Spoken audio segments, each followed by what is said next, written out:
is important not only to preserve your smile, but to preserve your health. Infections from abscessed teeth can spread, causing more damage than most people realize. The long-term cost of taking care of upkept teeth. Now, joining me this morning to talk about taking care of your teeth are public health dental hygienists Janet Berry and Sherry Hotchkiss. Good morning, ladies. Good morning. Good morning, Floyd. Now, October is Dental Hygiene Month. What will you be doing this month? We are making a big push with the elementary age students and actually preschools too. We kind of have a little campaign that we want to make sure that kids enjoy the holiday, but that they come home and brush and floss their teeth real well before bed, get that sugar off their teeth.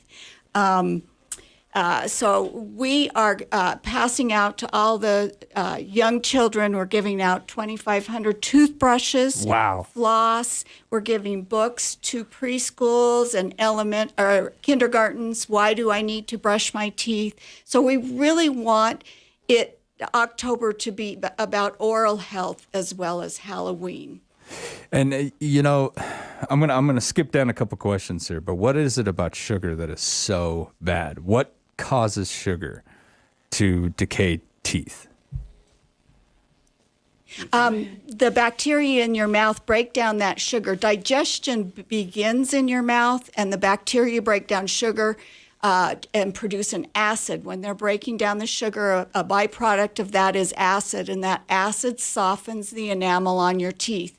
Your body works to neutralize that acid. Sorry. No, you're good. The body works to neutralize that acid with the saliva in your mouth, but it takes 20 minutes. So if each time you put sugar in your mouth, you have 20 minutes of acid exposure on your teeth. If you're eating a bag of M&Ms and you're eating it one M&M at a time, however long that takes, you're going to have that amount of time plus 20 more minutes of acid softening the enamel on your teeth. Wow. So even if you have a drink that's sugar, like Sprite, we talked about that before we went on with Floyd, that you really should have that Sprite and drink it and be done and not make it last all afternoon or all morning. I'm terrible about that. I make it last all day long. And so it's just a constant barrage. So your teeth never have a chance to be away from that sugar and that acid attack. Wow. I just learned something today. Now, what is involved within dental hygiene itself? If we were to kind of get all the tools out in front of us, what should a daily routine really look like? Well, dental hygiene is all about the prevention of tooth decay. And that starts when the first tooth comes in, when the first baby tooth erupts. So as soon as that tooth comes in as an infant, the parents need to be wiping that tooth off with a soft cloth or getting the child used to having something removable in their mouth, like a washcloth, wiping it off. Kids learn at an early age, and you get comfortable with that, having somebody working in your mouth and removing that bacteria and that plaque. Your first dental visit is by age 1. And again, this is the most chronic childhood disease in kids is dental decay, but it's preventable.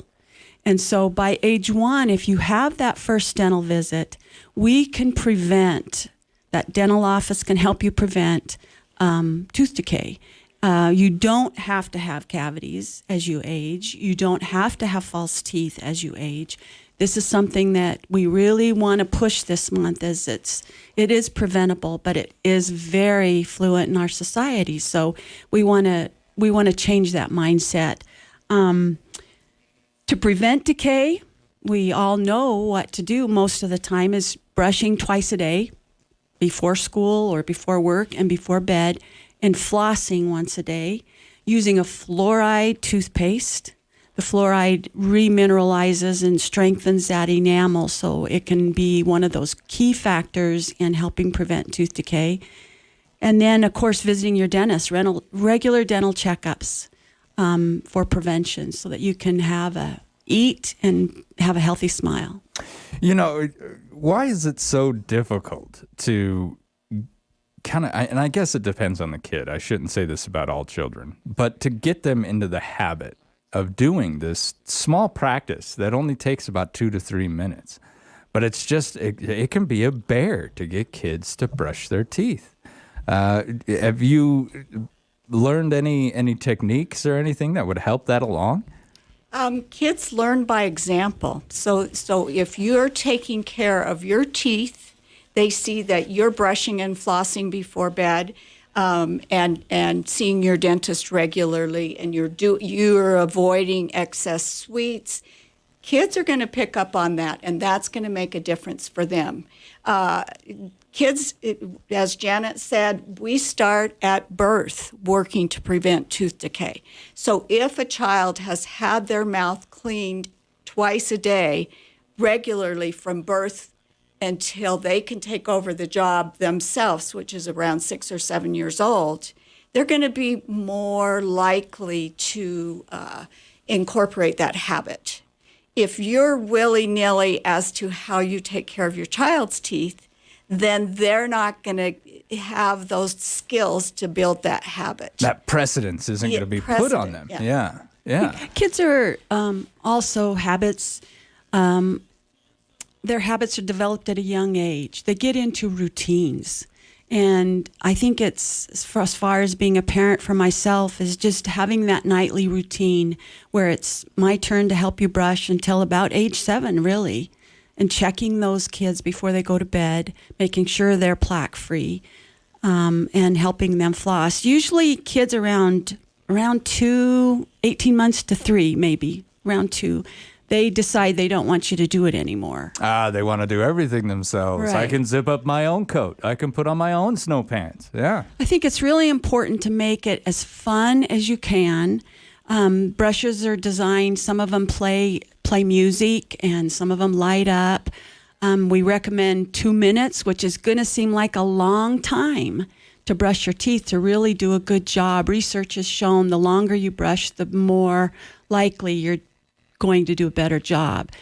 So having a timer on the toothbrush or just a timer to watch or sing a song during that with kids, and always praising them, never making it something negative, even if they are upset you're doing it. After you're done, clapping and saying, good job, we got those cavity bugs out, making it a positive experience. And eventually, if you keep that habit, I think most kids are into the habit then. We've kind of gotten away from some of that. Yeah, and you know, when it comes to the timer, that's what I used when my daughter was younger, because I heard the 2-minute rule, and so I thought, you know what, 2 minutes, all right, we can set this little timer, and she sits there and brushes her teeth for that time. But I wasn't as involved as it sounds like I really should have been. You know, where I'm kind of doing it for her at a very young age. I just kind of let her, me and her mom both. We just, well, if you can do it, you know. But looking back on it, I really wish that it would have been more involved with, you know, how to do it. Let me teach you to get up in that gum line, because that's really a huge part of this, getting the gum line, especially little kids. One thing that I've noticed, the little kids, they'll do the precursory once over each tooth just to kind of make the tooth itself look clean, and they're not getting up inside or down at their gum line, which is really where cavities like to hide, isn't it? Down in there and between teeth. So floss is another major issue. Every cavity I think I've had started between my teeth. It wasn't apparent up front. Now, how often do we really need to go in and get our teeth cleaned? For a young child, up until I would say you're in your 20s, you should go at least every 6 months. And that has to do with growth and development as well as checking for cavities. You know, that their jaw is growing, they're getting new teeth, they're losing baby teeth. all of that, if you can watch that growth and development, you can make small changes a lot of times, maybe avoid braces later. You can really work to get that mouth in a place that it will be easy to keep clean. Once you're an adult, you may not need. We had patients once a year they would come in. You shouldn't go longer than a year. That's something to be worked out with your provider. But until that time, you need to be watching. Wisdom teeth come in anywhere from 18 to 25. That's the last big issue that you deal with growth and development wise. That's the one thing that I had a lot of problems with. Mine came in completely sideways in the back of my mouth. And so the top of my teeth were actually on the side of the ones in front of it. Mm-hmm. And that caused a lot of issues. I still have roots in my jaw from that. And it probably could have been seen, could have been caught real early on. He could have, he or she, the dentist, could have seen that and said, you know what, we got a situation here and we need to do something about it. But it waited too long, and now I had to get rid of all of them, which was just a terrible, terrible process. Now, when we go see our hygienist, what is involved in the actual cleaning itself? Because that's who takes care of the cleaning, isn't it? It's the hygienist. They'll sit down with you, and they'll make sure that they get that the really tough stuff off. What's involved in that when you from start to finish? Well, it's not just the cleaning. Usually they go over your medical history and do a screening of blood pressure. Oh, wow. Most offices. Then they do an oral cancer exam, checking for any kind of abnormalities. Gum health exam, also to make sure you're not developing any gum, or we call it periodontal disease, which you can lose teeth from. And then it involves removing bacteria and hardened on, we call it calculus, from the teeth. Maybe removing stain. And that's kind of the icing on the cake. We don't look at that as being the most important part. And then helping a patient with the areas that they're missing. Then you do some instruction. Maybe x-rays would be involved as well. Because you see where it's building up. So you get to look at them and say, okay, you're not getting this part. Right. And make sure, let's keep that in mind. You talked about removing stain kind of being the icing on the cake. We live in a society, especially here in America, where white teeth are important. But that's not really the color of teeth as humans age. It's more of a yellowy type of color, but we like to bleach them. We love that white smile, don't we? But the color isn't really the primary concern. It's the health of the tooth itself. And a lot goes into that. I don't think a lot of people understand that. We're going to take a quick commercial break. When we come back, we're going to continue with our public health dental hygienists, Janet Berry, Sherry Hotchkiss. This is Public Pulse on 930 KROE, 103.9 FM. Sherry.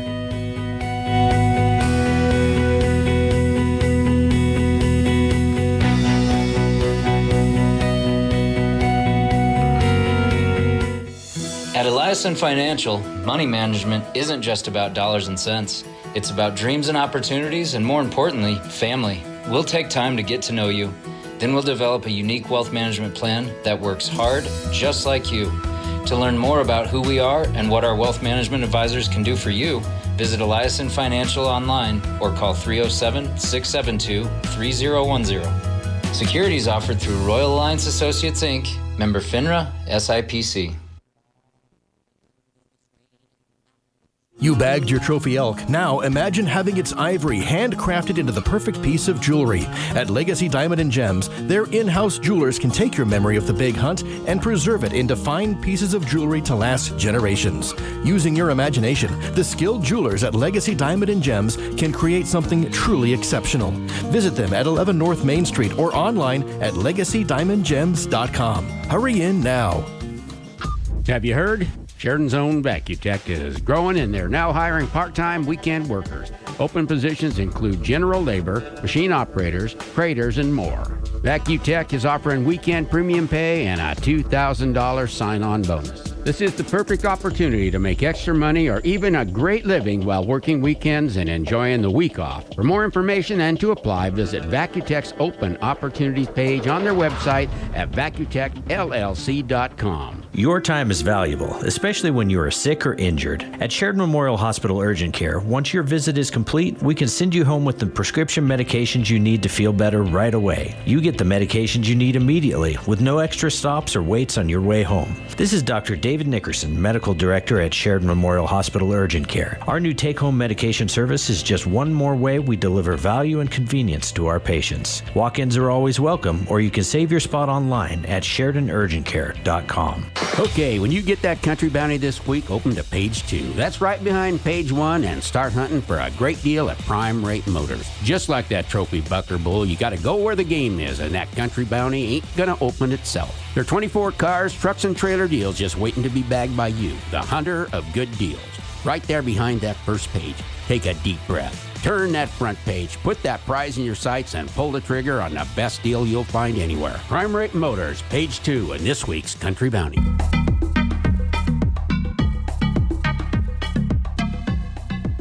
Good morning. Welcome back to Public Pulse, brought to you by our friends out there at Eliason Financial. October, the month that means candy to kiddos, is also Dental Hygiene Month. And this month gives us an opportunity to check over the family and ourselves and ensure that we're taking proper care of our teeth. And with me this morning are public health dental hygienists Janet Berry and Sherry Hotchkiss. Now, ladies, you're going in and visiting the kids in the schools, right? Do you visit every school within Sheridan County? We supply every school with dental supplies, but we do not visit every school. The schools during Dental Health Month, which is February. Oh, wow. Okay. The kindergartners will go out to the college, the dental hygiene clinic, and they'll go through there for that. But for Dental Hygiene Month, we picked Halloween month because it's such a month where teeth kind of wreak havoc on our teeth. They're put on the back burner, aren't they? And so we felt it was a good time to bring those supplies to the kids. And want to mention, bring about Halloween, that there are other things that kids could do to besides just look forward to the candy. And Sherry can share some of those with you. But I want to mention before that one of the worst candies for Halloween are the Sour Patch Kids that are so popular. That sour coating on the outside of a gummy, and then the inside is the sugar. You get that acid in the mouth, and then you have the sugar. So it's kind of an acid sugar attack. Again, we talked about the 20 minutes that it takes after you have some candy before that saliva can help neutralize. So if you have your sugar for Halloween, have it and be done. Take a couple pieces. A sucker's another one that's not so good because you have a sucker in your mouth for 20 minutes, half hour.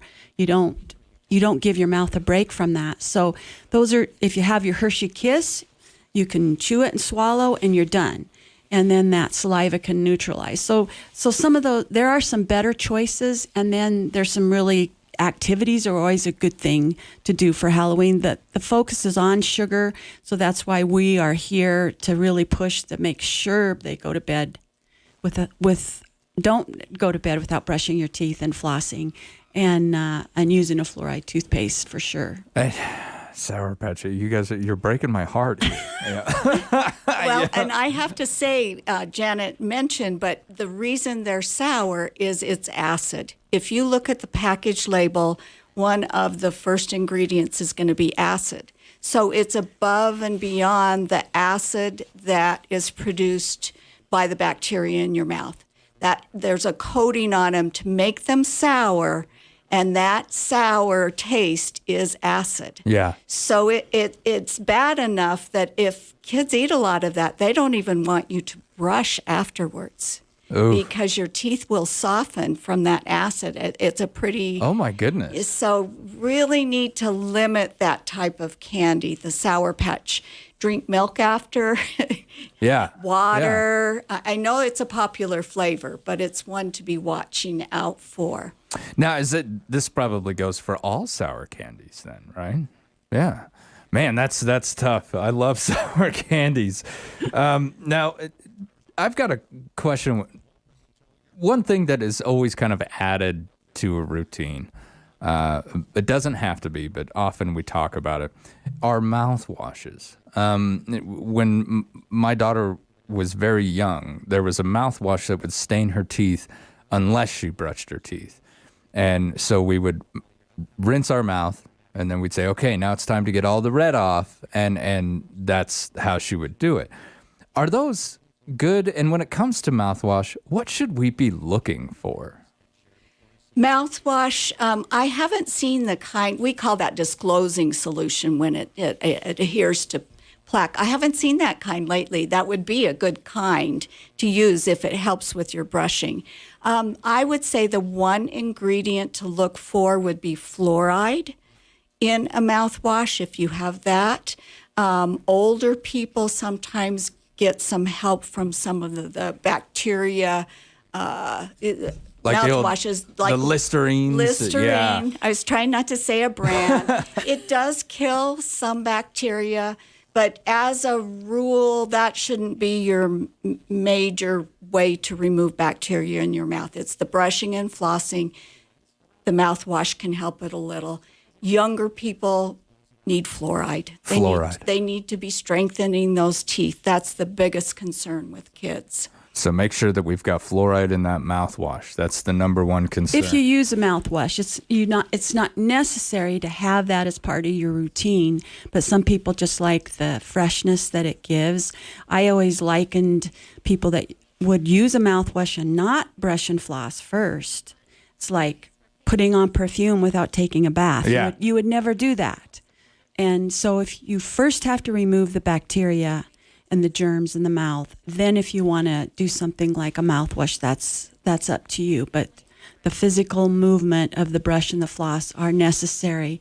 Otherwise, the mouthwash is just going to be a real short-term effect. It's a Band-Aid on a very big Right. issue, isn't it?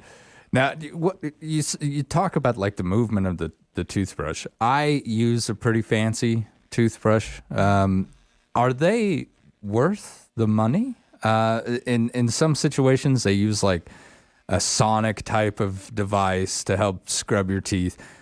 Are they worth it? Is this making a difference? I think a Sonicare toothbrush is excellent to use, especially for people that have dexterity issues or that tend to brush too hard, like myself. Yeah, that's I've my actually issue too. caused damage. So not only does it have a timer on it, but it also has a device on it that lets me know when I've pushed too hard, because you want a soft bristled brush and not push too hard. But are they necessary to remove plaque and bacteria? No. You can do a thorough job with just a regular soft bristled brush.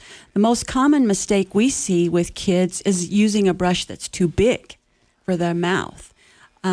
We like a soft, child-sized toothbrush, depending on the age, and so that's the biggest part. Is a lot of times they think the bigger the better, and not so when it comes to a size of a brush. Because you need that movement in there. And you have to get to the back, to teeth. So we often see that too large of a toothbrush for the child. Now, when it comes to the movement on brushes, we're always told in the front it's an up and down, and on the side, isn't it like a circle? Or am I getting that? Because that's what I do. I do up and down in the front and then circle on the sides.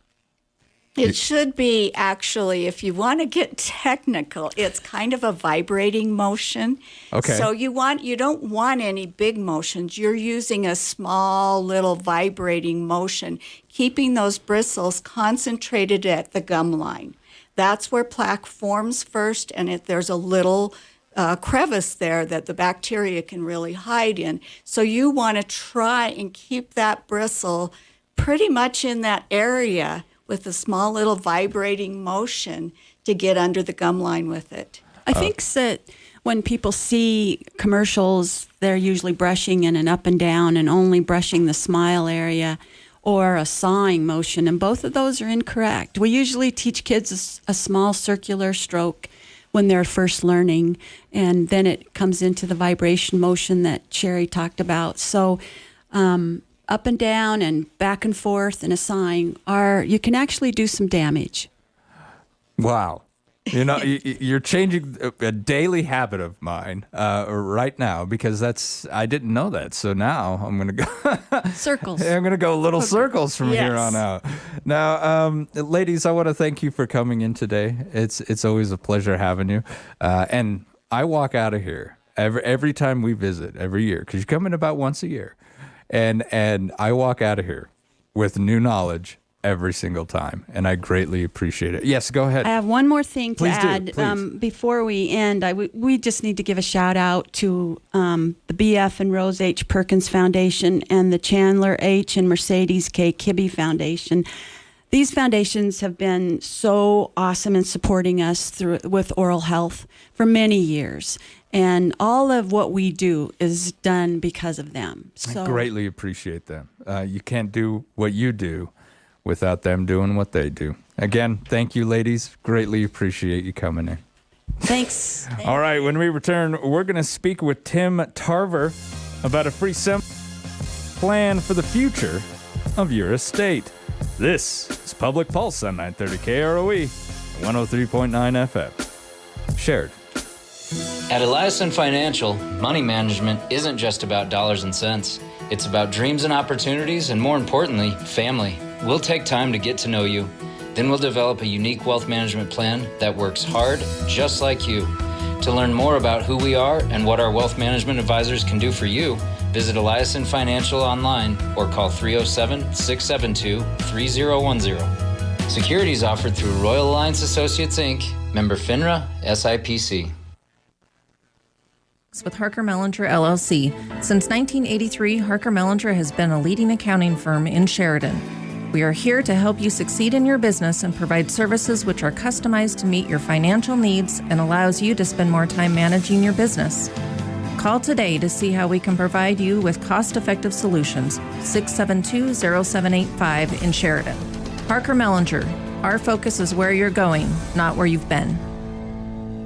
Sheridan Orthopedic Associates continues its over 50-year tradition of surgical excellence in Northeast Wyoming and Southern Montana with the addition of Dr. Jory Wasserberger, a Wyoming native, and fellowship trained at the Mayo Clinic in Orthopedic Sports Medicine. Dr. Wasserberger joins a team of highly rated surgeons providing spine, sports, hand, hip, knee, and shoulder surgery, joint replacement, and more, including emergency care 24/7, 365 days a year. Visit us at SheridanOrtho.com to learn more. Every 4 years, the citizens of Sheridan County have the opportunity to vote on the county's general purpose excise tax, known as the 1 cent optional. This tax is used to benefit every community throughout our county on things from social health services to public facilities and infrastructure, including parks and pathways. For more information on the tax, please contact your elected officials or visit SheridanCounty1cent.com and vote on November 8th. Message paid for by Sheridan County. Mandy Koltiska from Century 21 BHJ Realty brings you this pet of the week from the dog and cat shelter. Take a chance on Chance. This handsome dog enjoys running along the fence line and going for long walks. If he sounds like the best companion for you, come and meet Chance today. What's Fluff sleepy in a big old teddy bear? Our guy Citrus. This handsome kitty is a cuddle bug who's looking for a cuddle partner all his own. If you think that's you, come and meet Citrus today. Has your home become the proverbial money pit? Everything is going wrong. Things are breaking on the daily, and you can't afford to fix them. Nor do you want to. Let YO Renovation assist you. They will buy any property in any location, no matter what issues it has. They will get you cash, probably more than you could get anywhere else. And you can walk away and let them bring the property back to life. Learn more at yorenovation.com or find them on Facebook.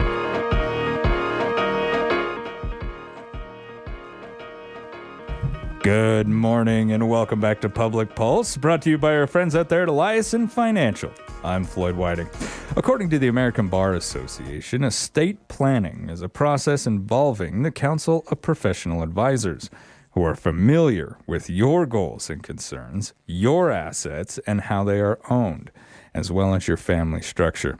It can involve the services of a variety of professionals, including your lawyer, accountant, a financial planner, life insurance advisor, a banker, and, of course, a broker.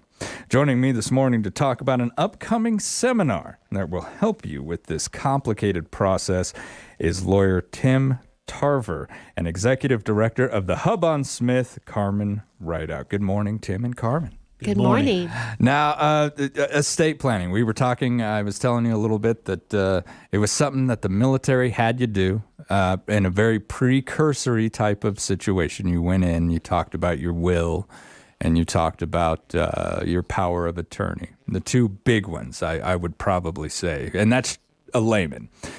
But I haven't done it since. It's just not something that's on the mind of a lot of people until it's almost too late. Correct, Tim? So by the time you get to the hospital, it's too late. Yeah. We've got to take steps beforehand. Right. And when and where will this estate planning seminar be held? Well, we're moving it this year to the Hub on Smith Street because the facilities will work. There's lots of parking there. It's easy downtown access, and they invited us to do it there. So that's why we're moving it. Carmen, great place for this to be held. Mm-hmm. Do a lot of your clients kind of talk about estate planning amongst each other, or? Well, it's not a daily conversation that I hear, but where we've come into this, and I just have to give Tim a big shout out for his foresight in including me and people from the Hub in this event, because it involves not only just the professionals that you mentioned, but also planning, kind of daydreaming about what your life is going to be like. You know, where are you going to live? Who's going to take care of you? Who's going to be there to provide support? Those kinds of things. So my role at the seminar is to talk about what we do and some of the situations that we see, and what community resources are available for people to tap into when they're needed.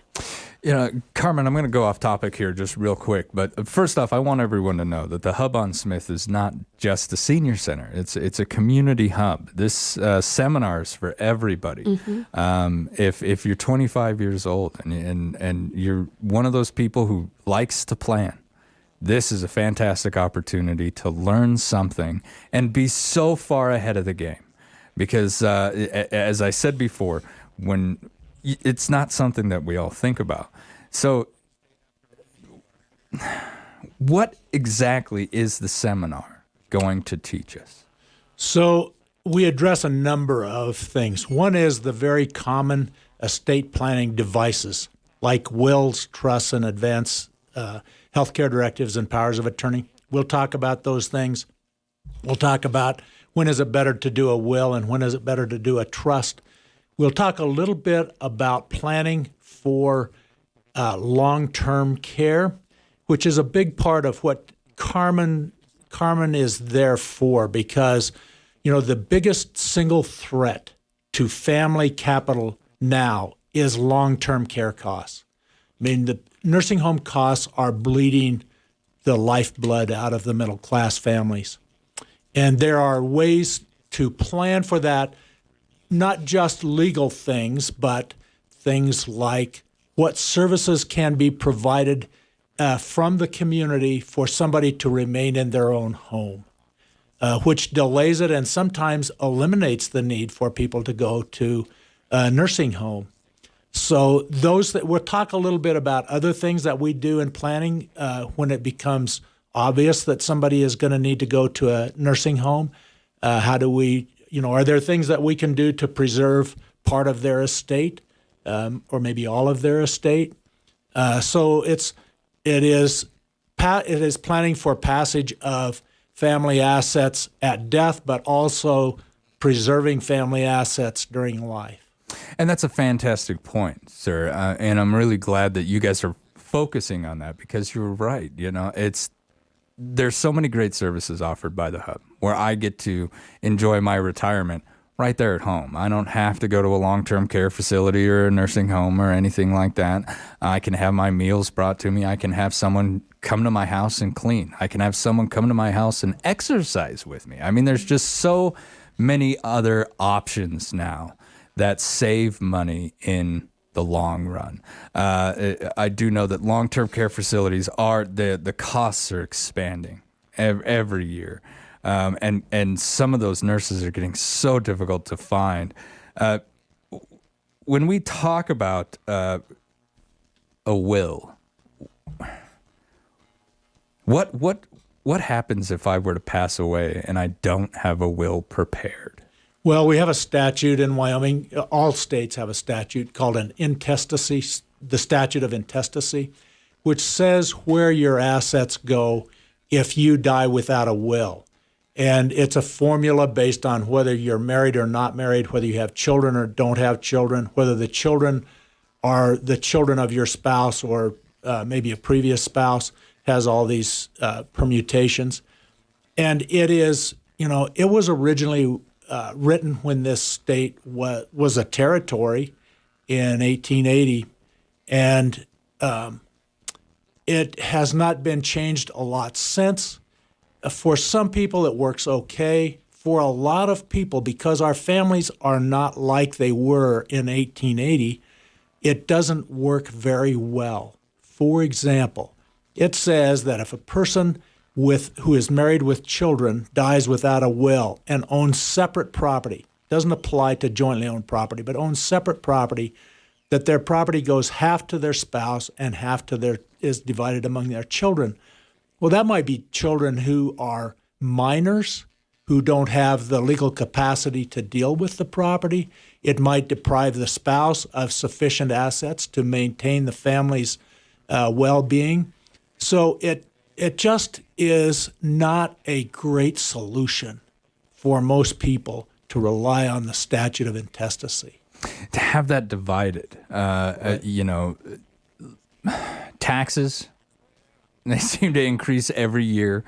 And if that burden was put upon children or a mom who's trying to take care of, say, 4 kids, right. That's incredible.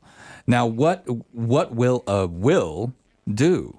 Well, a will does several things. First of all, it can change the distribution to a more practical distribution, so that it might say, for example, all of my estate goes to my spouse so that he or she will have sufficient assets to take care of this family.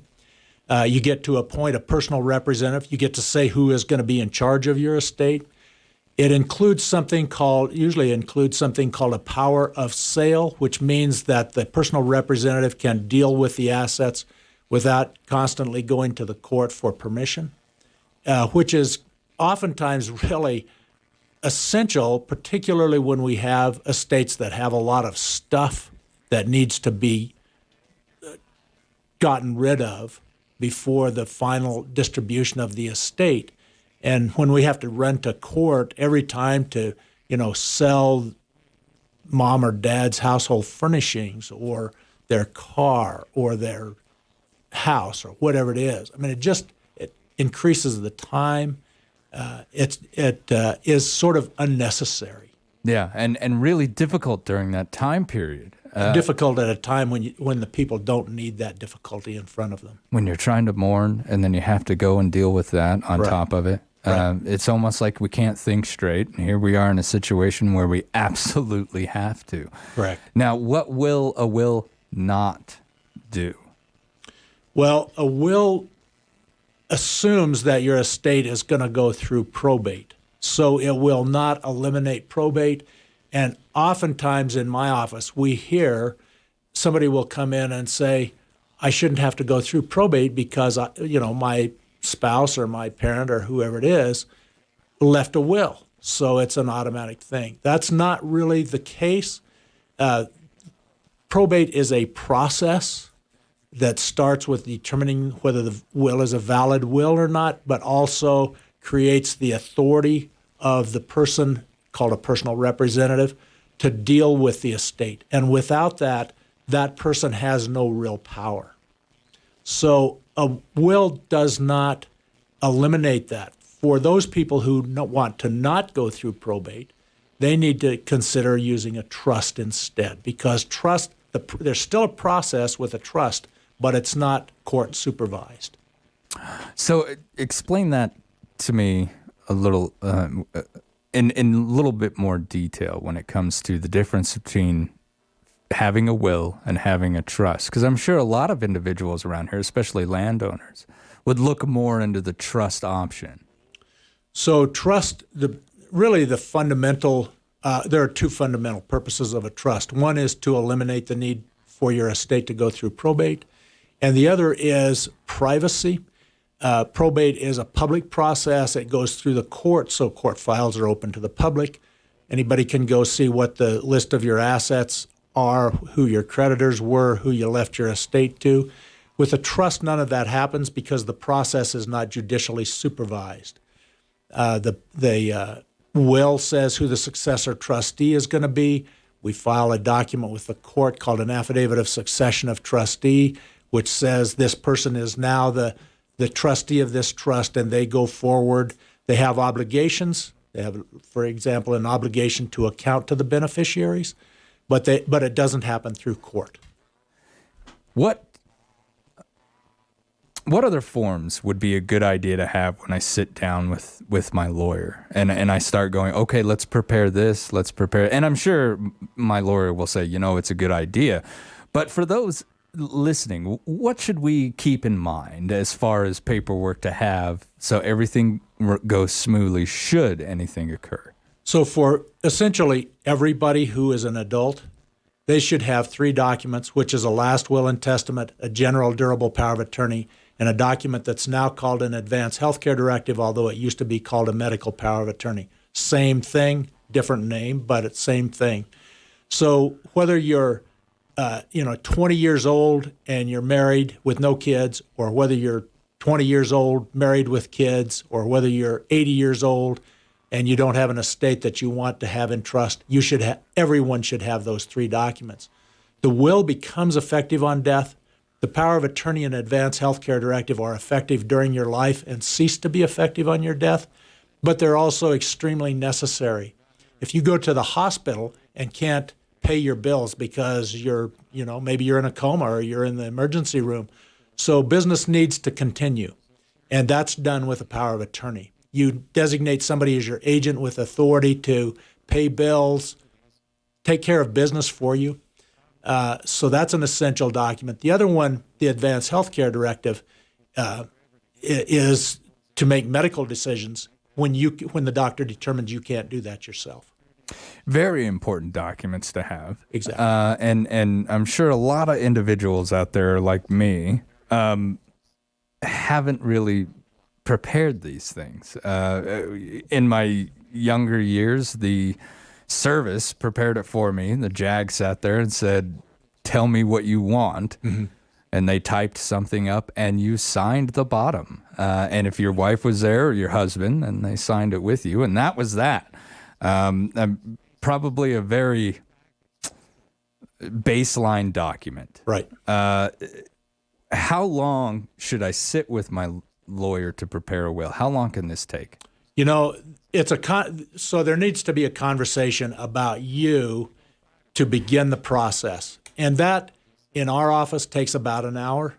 We need to know who you are, what your circumstances are, what it is we're planning for, who your family is. That usually takes it takes about an hour.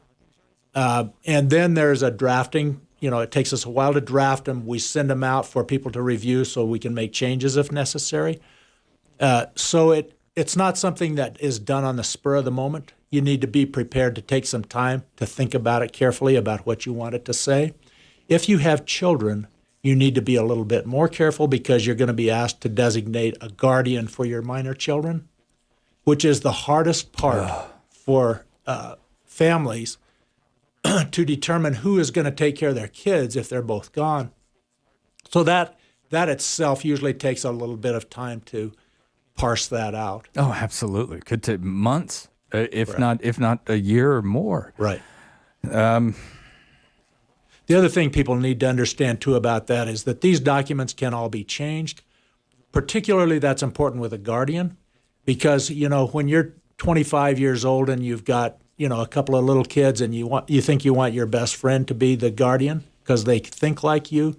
And 10 years down the road, the kids are still not adults and those people have moved away and you've got other friendships and your family has changed. So people need to think about not only doing them initially, but what circumstances cause you to change them.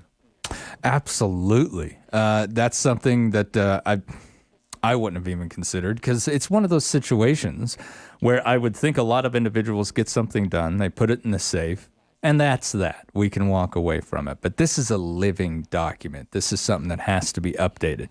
Now, when we talk about documents, I don't have a lot of time left, but I did want to touch on this. There's online forms. People can just get on there and kind of get like a format for a will.